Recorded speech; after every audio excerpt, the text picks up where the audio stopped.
Hello everyone, my name is Catriona Harwood. I'm a social worker and restorative practitioner. I'm the restorative practice lead here at the Prince Charles Hospital. I'm here with Michael Power, the director of the Queensland Health Victim Support Service, and today we're grateful to be able to tell you about our work implementing restorative practice within a mental health setting at the Prince Charles Hospital. I would like to start by acknowledging the traditional elders on the land in which we're on at the moment, the Yugara people, and acknowledge leaders past, present and emerging. I would like to acknowledge that whilst restorative practices are traditionally a First Nations peacekeeping process, that we have much to learn to support culturally safe and restorative practices within our settings. And also I'd like to acknowledge the lived experience of people with a mental illness and their families and carers in supporting the discussions and the work we're trying to do. The work we have been doing has been generated from a wealth of knowledge from national and international practitioners who've supported our journey, and in addition to the wealth of evidence base from a justice and education setting. So thank you to them as well.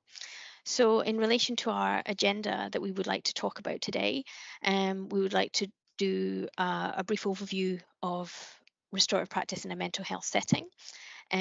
We will be talking to you about the social discipline window and the continuum and how we feel that that fits in with our setting, which is quite different from a justice setting. And we will be talking about implementation and capacity building. How do we implement into a setting, in a healthcare setting, that we haven't really looked at restorative practice in this space previously for us here at the Prince Charles Hospital. We'll then be talking about barriers and enablers and reflecting on that with some of our restorative practice team as well here at the Prince Charles Hospital. So I'm going to hand over to Michael to start us off. Thank you very much. Thank you, Kat, for the introduction. And thank you very much, everybody, for tuning in and listening to the session we're providing today. And this is a great opportunity to share the information of this work, the work that Kat's been doing at the Prince Charles Hospital and all of the staff there who've been engaged in this. That's a really exciting work and I think pretty groundbreaking for Australia as part of that. I wanted to just also acknowledge the traditional owners on whose land we're gathered today and elders past, present and emerging, as well as all of the mental health consumers, staff and all of the international collaborations we've been able to have, as well as senior management and other support we've had, as well as funding support through Prince Charles Foundation, Mental Health and Alcohol and Other Drugs branch, the Mental Health Commission in Queensland to support this work, which has been a lot to pick up and develop together as part of a collaborative model with other services. So to kick off, I work as the director of the Queensland Health Victim Support Service, which is a statewide service in Queensland, supporting people who are victims of serious violence and their families in matters where there's a question about whether the person who's done the harm, whether they have a serious mental illness and whether that's impacted on their commission of the offence, essentially, and the court examines whether they're of unsound mind or are unfit for trial as part of that process. And within that context, providing that service and managing a team over the last, nearly 10 years is really, I've noticed that realistically, probably 40% of the people who are harmed are family members of the person who's caused the harm, or alternatively another 30% are people who are well known to the person who's caused the harm. So if you think about that, then there's great opportunity for repair of relationships in that context. So historically, people who may have their matters heard in mental health court can be a finding of unsoundness of mind or unfit for trial and be managed by a mental health service. And as part of our service, we provide support to people who are harmed. And I had noticed over time that there's missed opportunities and gaps for creation for relationship repair, as well as some acknowledgement of the harm, which doesn't come through the current processes, as well as assisting people in some ways, if they wish to engage in the process, to be able to move on with their lives to the degree possible. So within that context, there's also some research to show that mental health staff themselves are often subjected to violence in their role working in mental health services, and also that research also indicates that mothers are often more exposed to violence in relation to the ongoing caring role they may provide. So within that context, I think restorative practice offers a great opportunity within that scenario. So I had that, so taking those ideas, I applied for a Churchill Fellowship, which I was grateful to receive and travel. I met with some services who've been doing some innovative work in this area, first in Calgary in Canada, in a high and medium secure service. There's a Dr. Sergio Santana and his team, who's a medical psychiatrist, who undertakes restorative work with the team and people who are harmed. And they reach out actively for those people who've been harmed to, I suppose, take a systemic view, that they see if the system has been harmed and an individual has been harmed, then how do we repair all of those relationships to the degree possible, and also making sure that people who are harmed get the support they might need. I also then met with a number of services in the UK, Dr. Gerard Drennan, Dr. Estelle Moore, and other people in those services across some medium, low and high secure mental health services who've been using they call it restorative justice in their context, for both creation of a restorative ward, so using restorative practice interventions, and also more formal restorative practice meetings. So you might think, well, how do those opportunities and how does that work when you might have a court that might say that a person was of unsound mind or they're not fit for trial? How does that work then, given that there's a belief that if people are found of unsound mind, then they're not responsible for the harm historically? And the way that it's been framed essentially is that, sure, people who have a serious mental illness, as part of that, they will, maybe either have a legal court finding to say that they're not legally responsible for that. But when they become well, they will experience often feelings of shame and guilt, and can therefore benefit from being able to have an opportunity to meet with the person they've harmed, particularly where that's family members and there's opportunity to rebuild relationships. So those services internationally, we've been able to maintain relationships, particularly with the UK and the people in the Netherlands, who've been doing ongoing work with restorative justice or restorative practice in their context, to gather learnings and to gather information and share resources and support each other essentially in this work, and deal with what are some of the challenging issues in what you can imagine are quite institutional settings, risk-averse settings as part of that. So why have restorative practice in mental health services? Well, I've touched on that already. One is about the opportunity for relationship repair, but also for people who have been harmed, there's an opportunity to express questions, talk about the impact of the harm, and have their questions answered, as well as understand maybe the impact of the illness, and also understand where that person is now in relation to the harm that's occurred.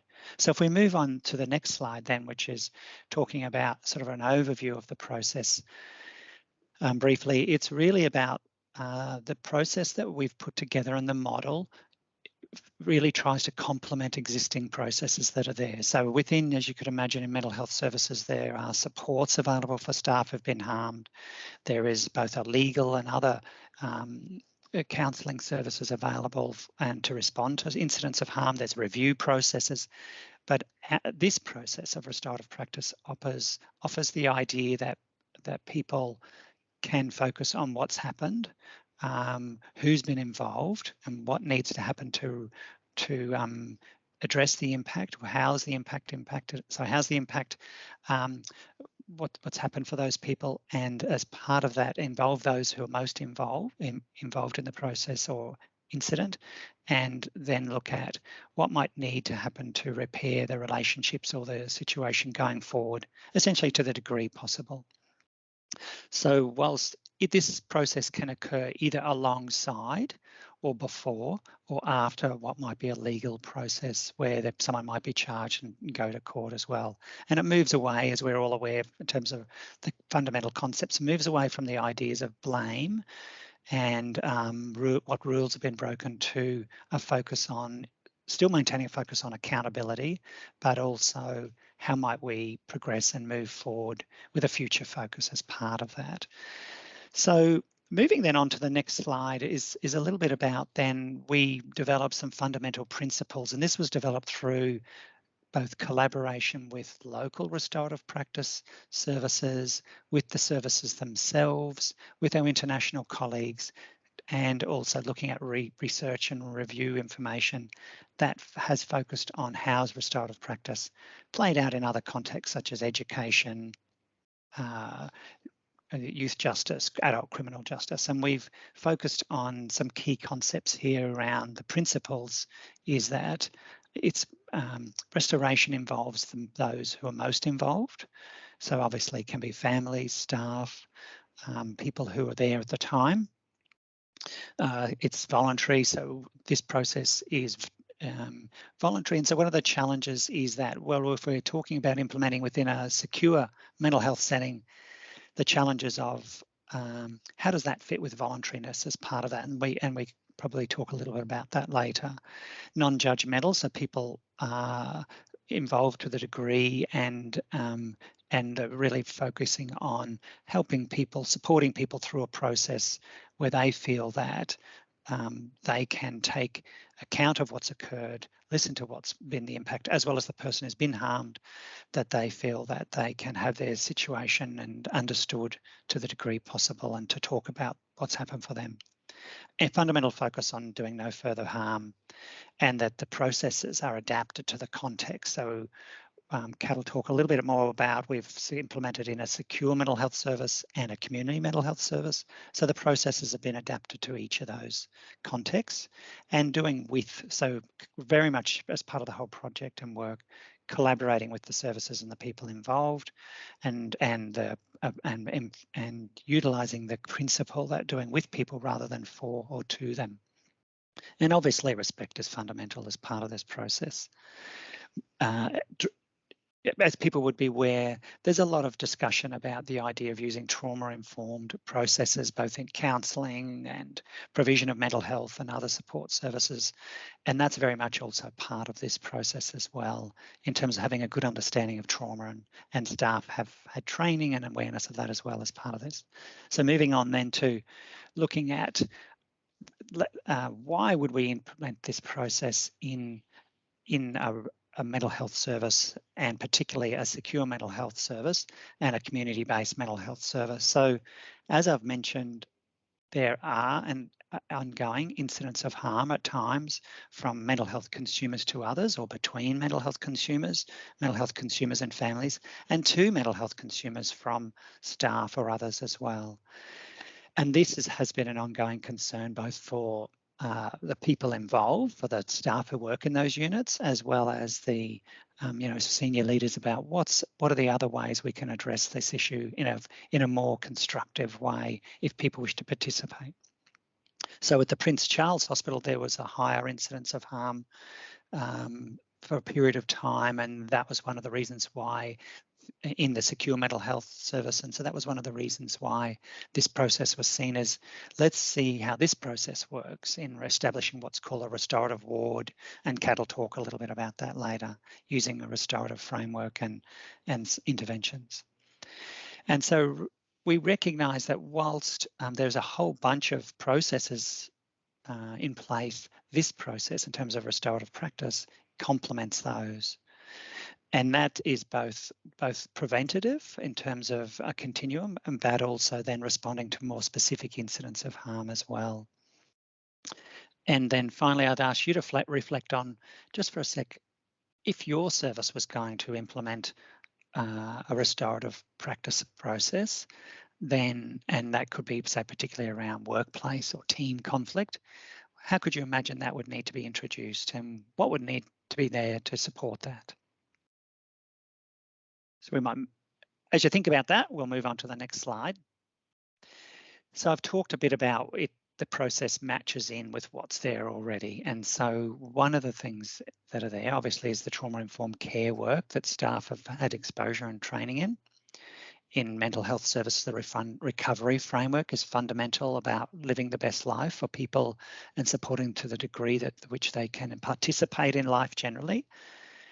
Recognising that occupational violence is a key issue and worry and concern for people, and so looking at the issue of staff safety is a fundamental issue, and therefore restorative practice offers something to address that and complement that through the process of providing earlier interventions that aim to build relationships, address issues of tension and conflict, and repair.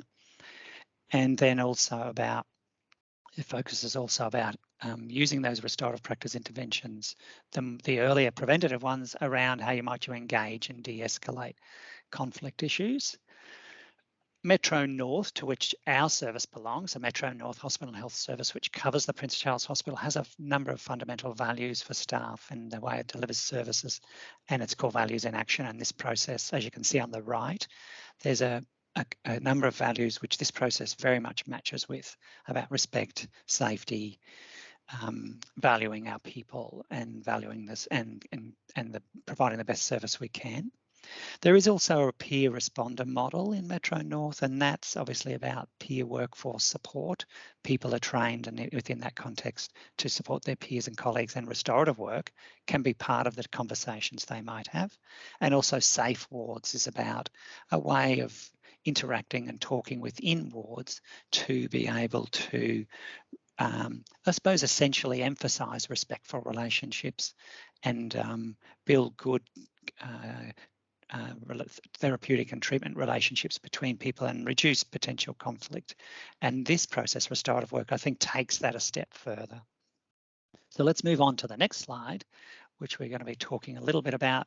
So thinking back about your workplace, then if you think, then there were a couple of challenges. These are some of the context and cultural issues that I think implementing restorative practice in a mental health and a secure mental health service, there are some fundamental things that we had to take account of. One of those is that mental health services are risk averse, and so this is a new process, so providing a process that has some evidence behind it, which we gathered that, but there's not a lot of strong evidence, but there is good evidence that has come out of the earlier work in the UK and ongoing publications, and we've been able to tap into that. So part of it is about having good governance as part of the implementation to manage risks as part of that. Another one is about, I suppose, responding to the questions and issues that people may have about, well, if somebody is a mental health consumer and they may hit someone or harm someone when they're unwell, then how does that fit with the idea of restorative work, which takes account of an issue of accountability and moving forward and relationship building?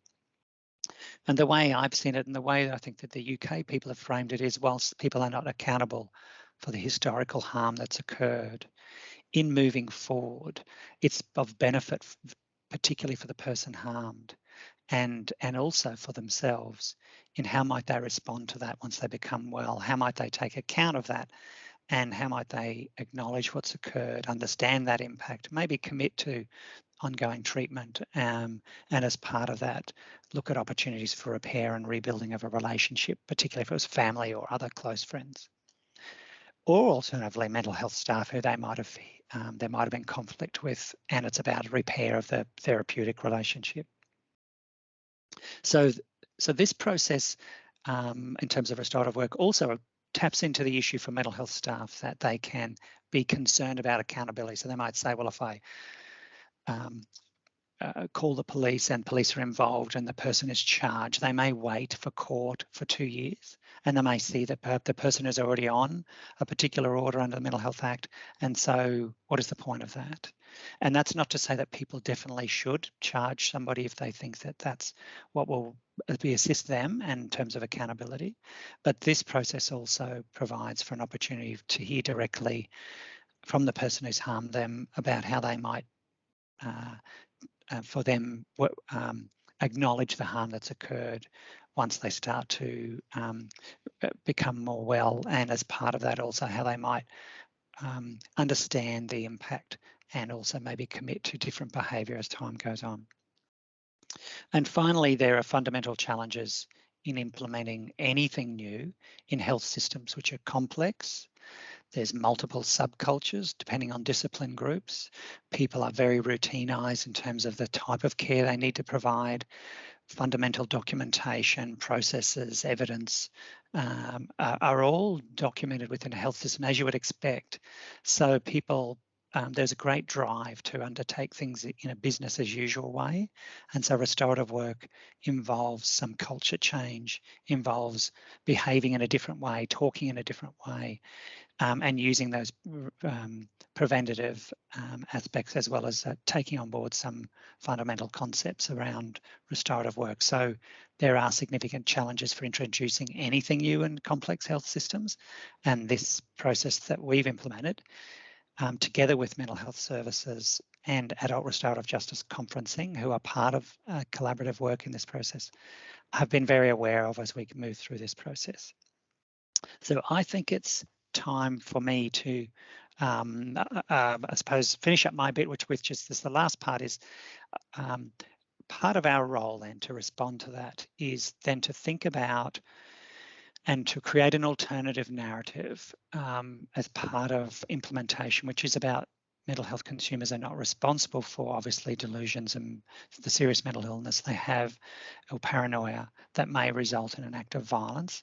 But when they're well enough, they may be able to take account of the responsibility going forward in terms of being able to acknowledge hurt and suffering, answer questions that the person harmed may have, and also understand to the degree possible the impact of that harm.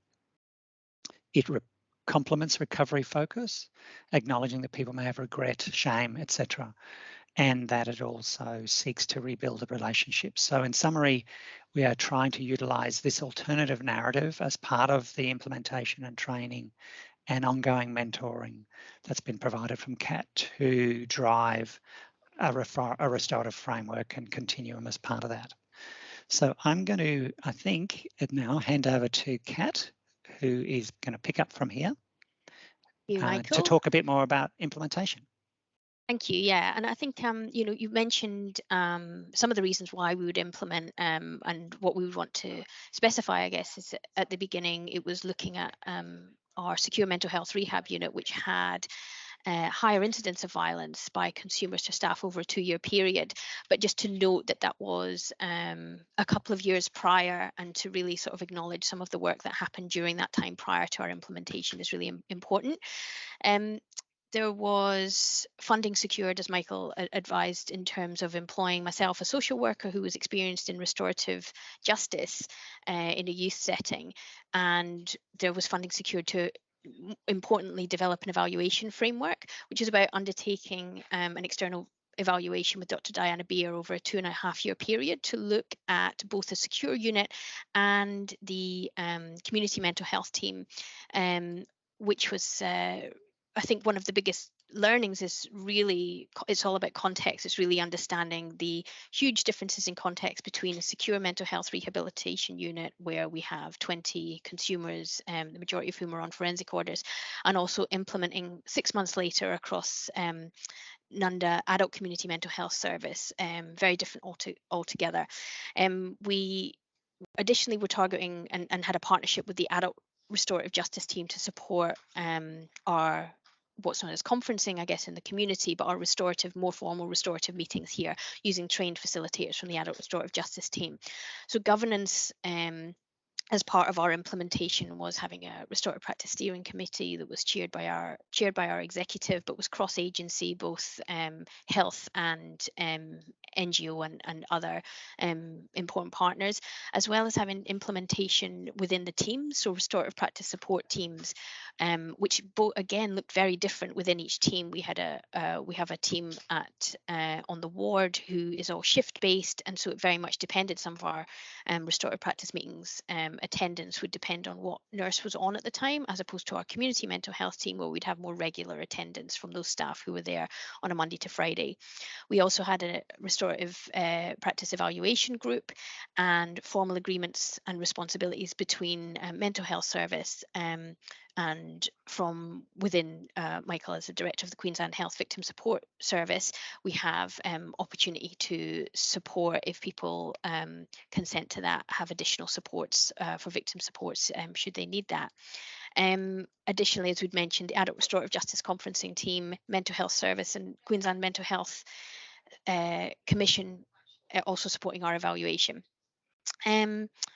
What I would like to talk about is, again, some of the feedback and from our evaluation anecdotally has been about how we need to have drivers on site, and having the restorative practice lead on site was something that was really important to our teams. We had tailored training with an external restorative practice trainer, Kerry Sellin. And again, I think it's really important to differentiate between traditional restorative justice training, where the focus would be more on that restorative conferencing and that meeting between a person who'd caused harm and a person who'd been harmed. This was very much about really supporting a different understanding and a much broader understanding of the formal and informal, of the more informal daily practices through restorative practices that could occur, as opposed to just formal restorative meetings. So we had 4 3-day training workshops between 2019 and 2021 to get our secure mental health unit teams and our community mental health teams, where we had allied health, our leadership, peer workers, administration, our nursing staff, our resource teams, our cultural support, as everyone. It was really important that everyone felt involved, because if we're trying to change culture and have a more restorative culture, it's really about acknowledging that we're all part of this. Everyone has a part to play, and this wasn't just about consumers causing harm. It was about relationships and building relationships. So we created a training manual for all attendees, and we had a collaborative approach to supporting resource creation in terms of things like posters and videos and pamphlets. You may have familiarity with the restorative practice continuum, and again, the social discipline window. We use a lot of the IIRP, International Institute of Restorative Practice resources, which have been adapted for our purposes. But this is, I guess, a poster of, in a nutshell, what we're trying to do, which talks about our principles, the social discipline window, the continuum, and the external meetings, which I'll touch on in just a moment. I think in terms of looking at the social discipline window in the first instance, we use this to fundamentally focus to have staff and consumers having an understanding of the aims to be in the with box, while understanding that sometimes we might need to temporarily dip into the 2 or the 4 box, and that our language and relational approach helps us to get back into the with box. And to understand, to help us understand behavior, we want to be really explicit. Not just something that our staff understand as part of a training package, but something that our consumers and our staff can replicate in our own lives and with, collegially. And here's one of our clinical nurses, Barry, giving us a creative artistic representation of the social discipline window. We've got the window and the continuum visible across and accessible to our staff on the ward, and have information that's accessible to families to support a restorative understanding. But the window is really the first and most important part of our approach in terms of implementation. We use a relational approach, working collaboratively with people to create sustainable change. This is really intentional and specific practice that we can share with each other to replicate, and recognize at a time when COVID has really distanced us, that restorative practice can really help to build social capital, which can also be confronting, because it involves us recognizing as well that sometimes our practice and the experience of our consumers of our practice is that things have been done to them or for them, and we want to be able to support change around that.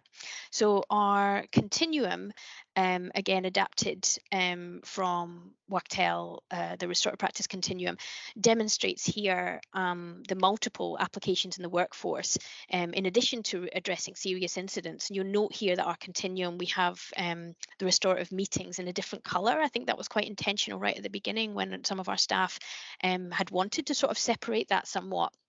from restorative practice. It wasn't an area that was, there was definitely some resistance in terms of thinking about a more formal restorative meeting for some of our consumers. So we're working on emphasising the restorative continuum in our daily mental health practices to build relationships and repair harm, as opposed to more formalised meetings. So we want leadership, role modelling, everyday effective language, and restorative questions when things go wrong. And this addresses harm by decreasing negative affect, as well as proactively, we hope, preventing future harm. So it really requires us to recognize the power dynamics in our relationships and our need to, and that, again, the importance of permeating that from leadership to build relationships when things go wrong. So, part of the way that we've used things like effective statements, as you see here, is around consumer and staff relationship building. It might be when there's conflict around consumers agreeing to treatments, which may be mandated. It's about working with carers and liaising and really thinking about our affective statements to try and build our relationships and show that we care or that we're concerned about things. And the feedback is that that has, from some of our nursing staff, is that that has been very useful in a range of different ways.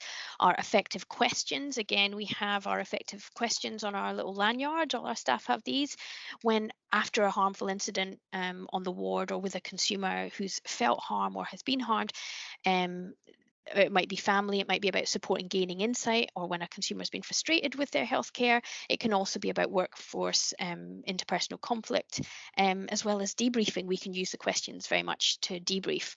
We might then, if suitable, have an impromptu restorative meeting, so much less like a formal conference, but more of a informal, when we've spoken to the people who've been involved and they've consented and been able to want to come together to explore in a restorative lens what happened and what they think needs to happen going forward, if that's safe and suitable and agreed to and consensual. And restorative circles are something that we use very much within team relationships for consumers to have a say, to look at check-ins and to build relationships to find out what's going on for people. But also we can use circles for more serious incidents to debrief when something harmful has gone on, and then right through to more formalized restorative meetings with the adult restorative justice team, where we might address serious incidents of harm to staff or consumers.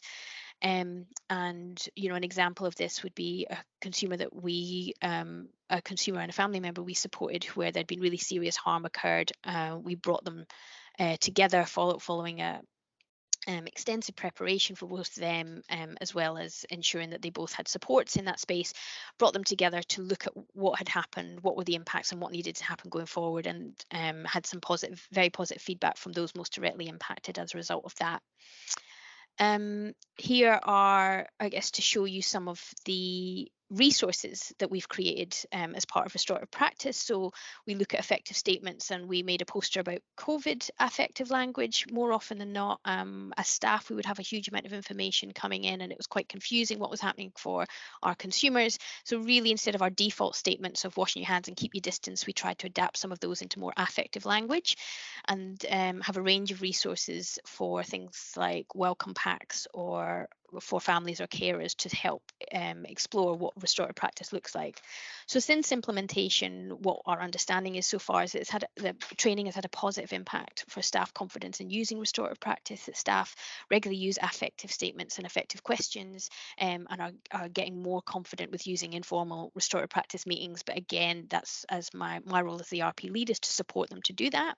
We use circles in both of our settings to look at not just resolving conflict, but also about building relationships, getting to know each other, and talking about problematic issues. And we've also had a range of referrals for formal restorative practice meetings with the adult restorative justice conferencing.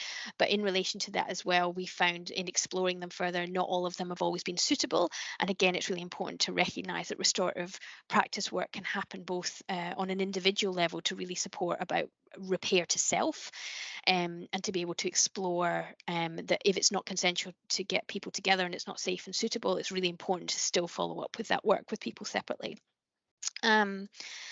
Some of our evaluation aims have, I guess, been around trying to, again, Dr. Diana Beer had supported this, have been around how well were we prepared for the implementation of restorative practice. And I think, again, I like highlighting in terms of context and trying to get context assessment done. It was definitely a challenge, and I think as well, taking into account we had changes in leadership in that time, which was both a challenge and an opportunity. Very much an opportunity for me when we had a change in nurse unit manager on our secure unit, because I was able to then support them pretty much, I think, in their first week to have an introduction to 3 days worth of restorative practice training. It might have been potentially very challenging for them to absorb all that information, but for me to have somebody from the get-go really understand what we're talking about. Some of our findings in terms of restorative questions have been that the lanyards is really useful for the staff to be able to just immediately sort of try and address an issue, which and reflect that sometimes in the past, historically, when things go wrong, our responses in a healthcare setting can be a bit more punitive. So restorative lanyards and the questions and the way they're framed can support to lessen that. The social discipline window is something we have a lot of feedback around, having that common language and how helpful that is. And we have our consumers using the language of the discipline window. And generally, um, having the framework and the circles is something that people have responded to quite positively. I think, summarizing, for me, the multiple applications to restorative practice, but having our consumers who might have felt multi-labeled and stigmatized being able to take part in circles and using talking pieces because they say it helps them express themselves, or having family members be able to say, I don't know how we would have talked about this without restorative practice approach. That's why we're doing this, and that's why this is really important, because it's just adjusting our language and recognizing power and recognizing tone and recognize the way we're framing language to be less punitive and more about relationship building and future focus, I think is really important. So it's about creating that safe, some comments here from creating a space that was safe and for openness and honesty. Some of our barriers and enablers, I think, from an implementation science perspective, as we've got the slide shown here, in a nutshell, for me, a lot has gone into supporting an understanding of the continuum, and so grateful that we've been able to get a lot of staff trained. But some of the barriers, I guess, have been COVID for that, of trying to have face-to-face training and adapting our ways to get people across concepts when we can't see people all the time. There was definite resistance to the idea of a formal restorative meeting, as I talked about, but about having more ongoing discussions and alignment to the principles of restorative practice, the voluntarism and the doing no further harm. I think mental health stigma, the risk aversion of actually allowing people opportunity for someone who's been unwell to reflect on their behaviour and the impact. I'm going to have a say going forward as a barrier, because this isn't our standard response. Any culture change takes time and requires really strong leadership. And again, it's not about a therapeutic intervention, but it can have therapeutic benefits. So this can be a barrier, I think, for clinician involvement, that power reflections are challenged and shifted within that. So some of our implementation strategies are about context assessment going forward, developing our stakeholder relationships, drivers and champions, to really make things continue, especially at a time when workforce is challenged and there's COVID related additional challenges. What I'd like to do now is to hand over to some colleagues to express their views on some reflections on implementation barriers and enablers to restorative practice. Thank you very much. Hi, I'm Rob, a mental health peer worker. I believe restorative practice can work as a viable alternative, and I welcome its implementation. However, as it is such a paradigm shift, I do see some challenges. Changing culture is difficult, and the road to reform is never easy. Nor is effective reform ever quick, so it may take some time, but it will succeed if adopted by all concerned. Restorative practice offers something else: community, relationship, repair, and of course respect. And that's a win-win for everybody. Hi, my name is Brennan Murdoch, and I am an occupational therapist by training, and I'm currently the team leader of a community mental health team where we've been using restorative practice for quite some time. Some of the core implementation barriers out here have been having a workforce that's quite transient, moving around quite a bit, being called to different offices and what have you, also having staff on contracts. And I suppose that causes barriers for any project or any implementation, as it requires us to train people and orient them to restorative practice frameworks quite regularly. Um, Working with the Mental Health Act is also another challenge for implementation. It's challenging in particular meetings to make sure that restorative language is used. And that brings me on to a couple of the main opportunities in this space for restorative practice. Firstly, language, as just touched on. So we've already done some work with written documentation and adjusting written documentation, and how language in written documentation can be more restorative. Other opportunities are around using the window and having regular conversations with staff in supervision, operational, clinical, or in care review settings, where we can actually refer to the window, and discussions often happen in our clinic around moving from the to part of the window to the with part of the window. So we found that helpful just to kind of catch ourselves, and that's an opportunity for growth for us to continue doing that and building on that with new staff as they come up. They're two of the main barriers and two of the main enablers for our clinic. Thank you. So I'd like to introduce Jess, who's our occupational therapist, to talk to us about barriers and enablers from her perspective. Great, thanks, Kat. Factors which are barriers to restorative practice here are things like being able to have a consistent understanding and consistent application of restorative practice principles and practices across the unit. Some of the enabling factors to the use of restorative practice here in the unit are factors like the range and flexibility of restorative interventions. For example, I really like being able to participate in a restorative circle, but also be able to use restorative questions or effective statements to address particular situations or concerns as well. And knowing that there are options like restorative meetings available in the continuum as well is helpful too. Thanks. Hi, I'm Adriana. I am a team leader of a community mental health team, and I am a social worker by profession.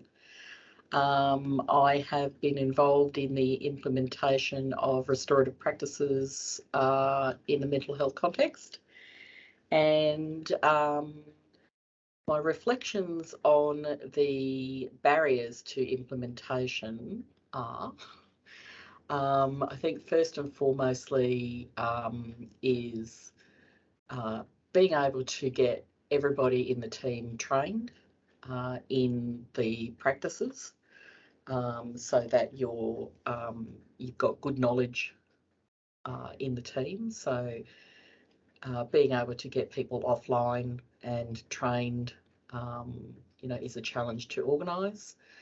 I think also getting the clinicians to understand how the continuum of practices can be implemented into clinical work, that often they see parts of the practices, such as the formal conferencing, not being something that can be applied in the setting in their clinical work, day-to-day clinical work. So it's kind of, they throw everything out. So helping them to understand how to take particular parts of the practice to implement into the day-to-day work. I think also working with a team where you've got varying levels of interest and willingness to implement practices. So maintaining that interest and use of practices across the team when you've got that varying levels of interest. So keeping it present, keeping it fresh, so that you can embed some of those practices into practice. How did you do that? How did you keep that fresh and keep momentum going? So essentially, it was something that as a social worker practitioner, I was really interested in myself. Fits very well with social work. So I certainly encouraged the use of the practices and talked about that with the team. We had looking at key people, key clinicians within the team who I guess got on board very quickly, started using the practices. So having them, suggest to other clinicians, why don't you use this? Talking about how they have used different practices in their clinical work, talking about the benefits of it, some of the challenges. So just keeping it fresh in that way, talking about it regularly at team meetings, so having it on the agenda, using, simple sort of check-in, check-outs, circle stuff routinely, so that the clinicians are getting used to it. Yeah, I think those were the things that were enablers. Yeah. Great, thank you very much. So I would like to now thank everyone for their participation and input to this presentation. And again, this work has benefited from the support of the Prince Charles Hospital Foundation, Mental Health, Alcohol and Other Drugs branch, and as well as the Queensland Mental Health Commission, who funded our external evaluation. Thank you to our staff and consumers who have been part of supporting this, as well as Kerry Selling of Restorative Journeys and our national and international practitioners. If you've got any further questions, please do contact us, and I'll leave some references there for you as well. Thank you so much.